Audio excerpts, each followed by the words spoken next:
where do you think Jesus would fit on the political spectrum? I think This he is a would hot be. question. I think he would be neutral in the sense that he transcends like everything. Oh, cop out. No, Yeah. it's like that. Look, it's something that Ty Gibson said. So if he said it, then cop no, out. I can't. Well, actually, but it does. That's because America's a political hotbed. Yeah, so if you that's- took a side, that's you'd just true. get burnt either way. Yeah. But I just don't think that.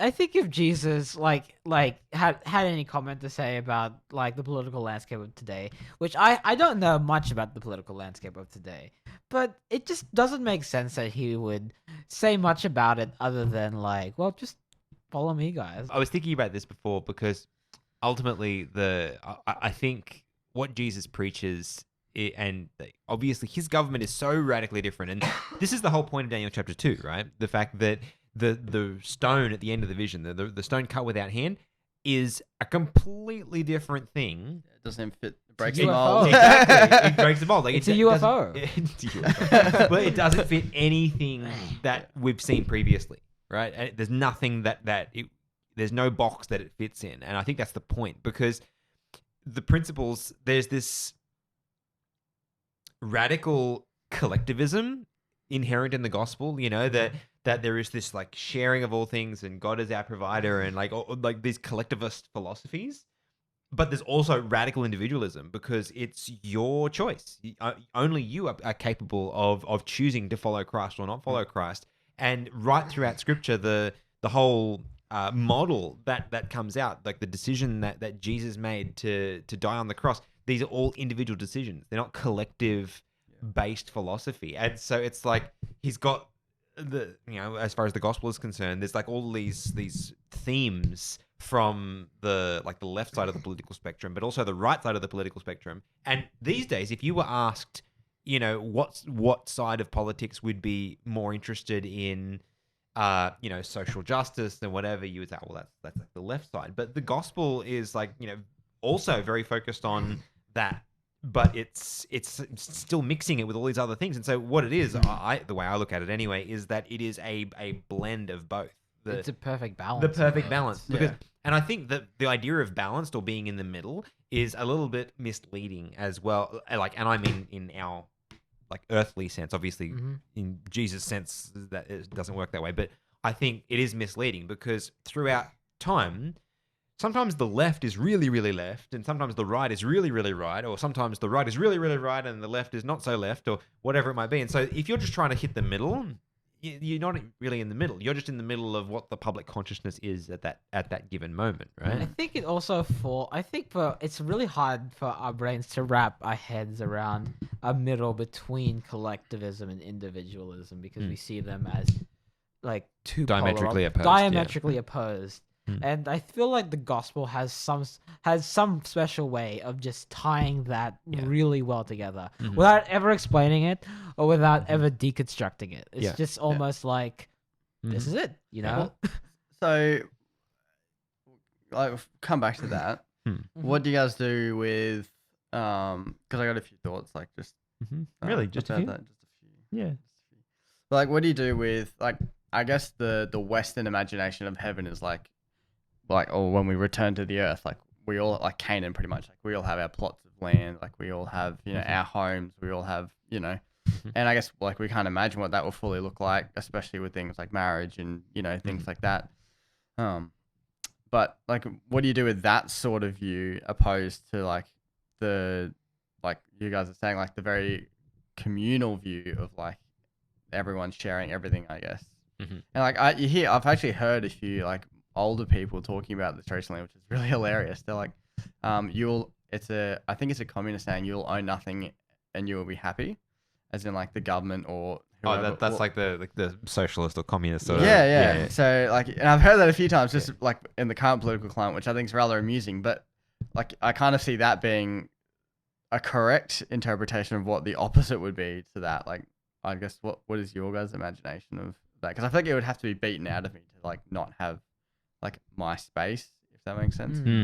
Yeah, but I think we were having a little bit of a conversation before dinner, and Steve, you were talking about how if you've got a good relationship with your family and life's good, leaving home is not always an easy thing to do because like there's a lot of positives to staying around, right? Especially in like the way the economy is right now and the price of housing and all that.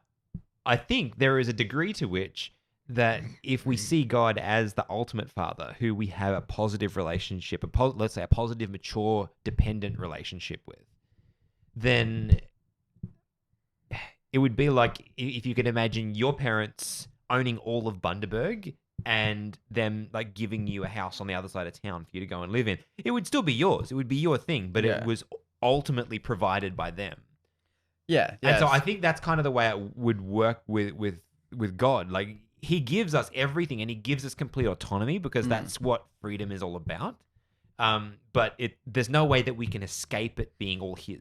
Oh yeah. And like obviously it's all God's, but like would it be like the early church, I guess, and they were obviously like pulling the left arm. Oh yeah, you're talking gospel, about like, that. you know, yes. The collectivist kind of. Yeah, I get you. Just in like you've got, you know, like a bit more of a tribal sense, and I guess that's kind of how they treated Canaan as well when the Israelites went in. Like they obviously had their family plots of land, but then they were kind of like relegated to that plot of land as like obviously split up within their family, but it was kind of like a community effort. Yeah.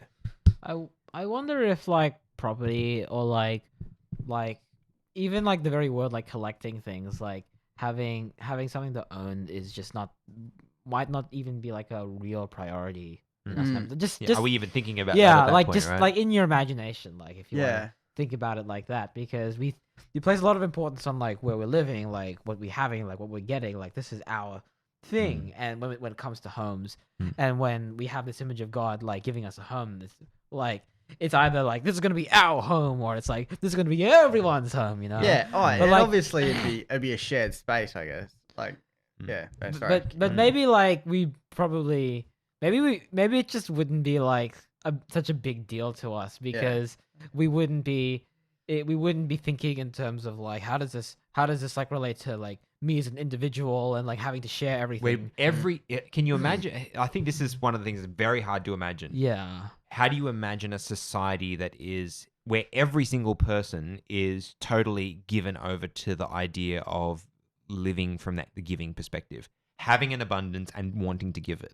Can you imagine, even if you just said everyone on the street that you live on was bent on giving to the people that are on that street, like even just in that small microcosm, like life would look very, very different. And the things that would be important before that would stop being important at that point. And I think you're right, Chris. I think there's a big chunk of that would change with the mindset of the people that inhabited the area. Because right now, even though we're all friends, I don't wander around thinking how I can give half of my house to Steve, even though you'd be welcome anytime. But like we don't think that because we live in a place of scarcity comparative to heaven. Right? Yeah. And we also live with like the mindset of like this is us, this is our thing, this is our home, this is our family, this is our church, this is our this is something that belongs to me. And I feel like when you were talking about like this whole philosophy of like constantly wanting to give something to someone else, like giving to other people, it's just like in my mind it's like the most foreign thing because like I can't imagine giving every single thing over to somebody else or different things to other people because in like I guess in the bottom of my heart I still want something that belongs to me. Yeah, and is that I guess the root of my question is that wrong? Yeah, because I feel like biblically we like, you know, if you don't work you shouldn't eat, like that's the biblical principle, and that's I guess where we'd come back to some of those other like more political questions, but I feel like that's not a wrong desire because we all seem to have it.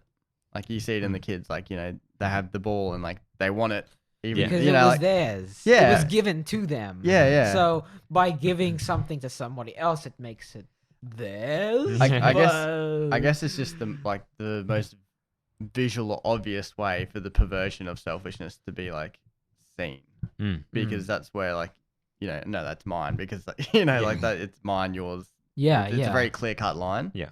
And I guess that's where like I wanted to just say a couple of quick things about how you're saying like where would Jesus fall, and I think that Jesus would fall on a very leftist viewpoint in dealing with other people. So like very generous, very, you know, like the Australian left view, Mhm. support the people who need it, give them everything they need for Mhm. free, Mhm. try and educate, uplift, get them into a place where they can provide for themselves, hopefully. But then I guess that's where we divert a little bit into like the right hand view, and that's how I think, well, at least for me, like you want to deal with people as if you're a leftist, but you want to work like you're a rightist. Like, Yeah. you want to be I like that. you want to be working hard, you want to be striving, you want to be achieving things. Carrying as much of your own weight as you possibly can. Yeah, so you Yeah. want to be like a very right wing person when it comes. Well, I do anyway. When it comes to dealing with myself, and I Mhm. guess that's where the frustration comes in when other people aren't Yeah. as heavily And they're bent that gaming way. the system. Yeah. But then in dealing with other people, you should be very generous and giving and thoughtful.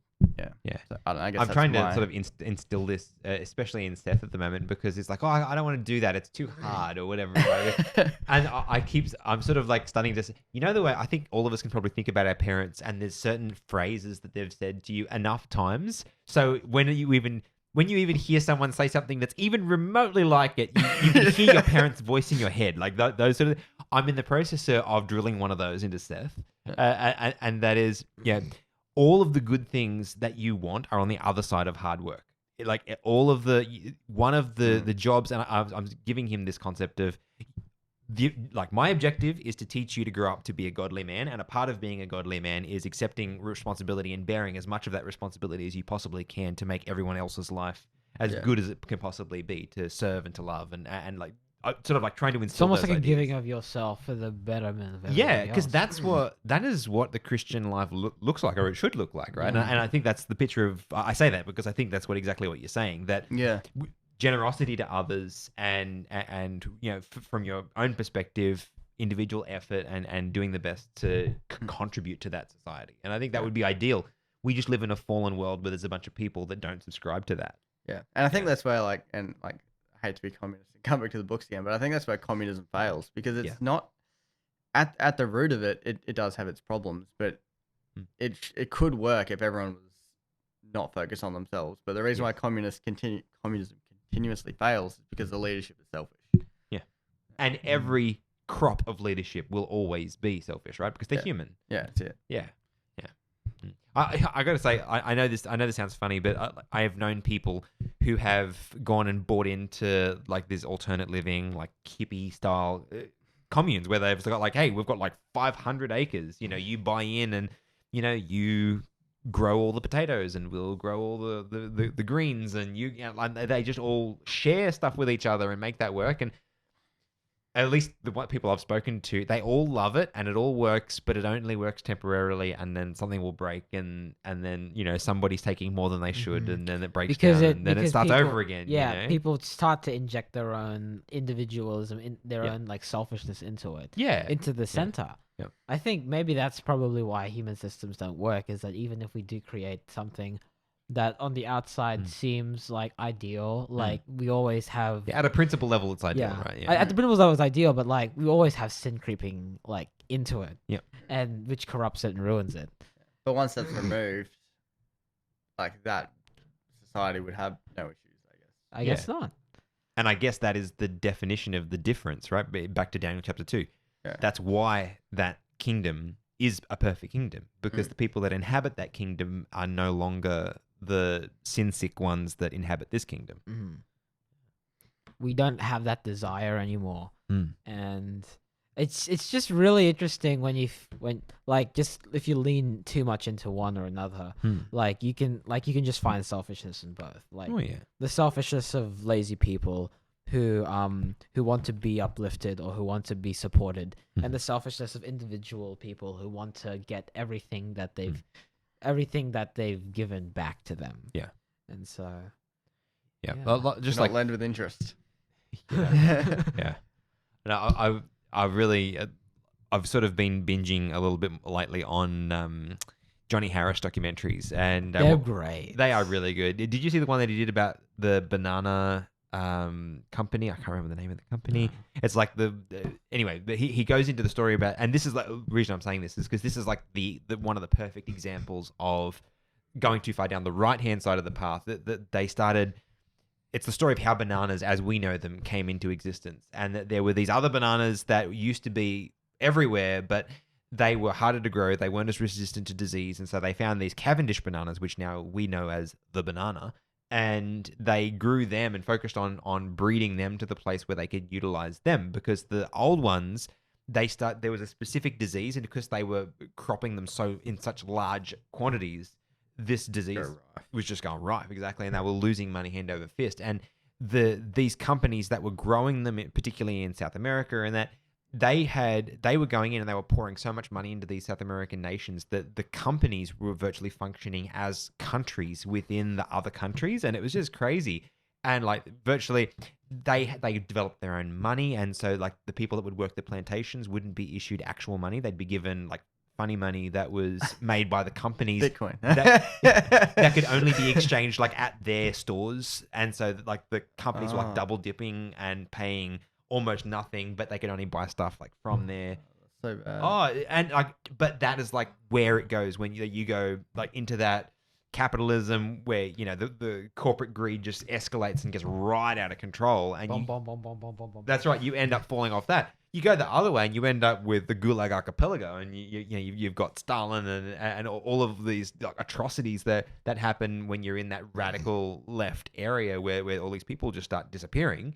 And it's like nothing really works, right? Unless they're right now, and I think this is kind of the place that we're at right now. And I haven't lived in other cultures, so I can't speak for anything else. But certainly in Western culture, I think it was said best that ultimately what we have in capitalism is a broken system, but it's the very best option that we have. Yeah. So because it allows us to operate within a system of freedom while also being able to control the autonomy of everybody else. So we keep well the some market semblance of order. the market keeps some semblance of order while ever it's still a free market. So as long as we protect the fact it's a free market, there'll still be a lot of unfairness in certain places, but at the same level, it allows for internal corrections better than other systems. Yeah, now as Winston Churchill, it's like democracy is the worst form of government, except for all other types that have been tried from time to time. Yes. That's such a good quote.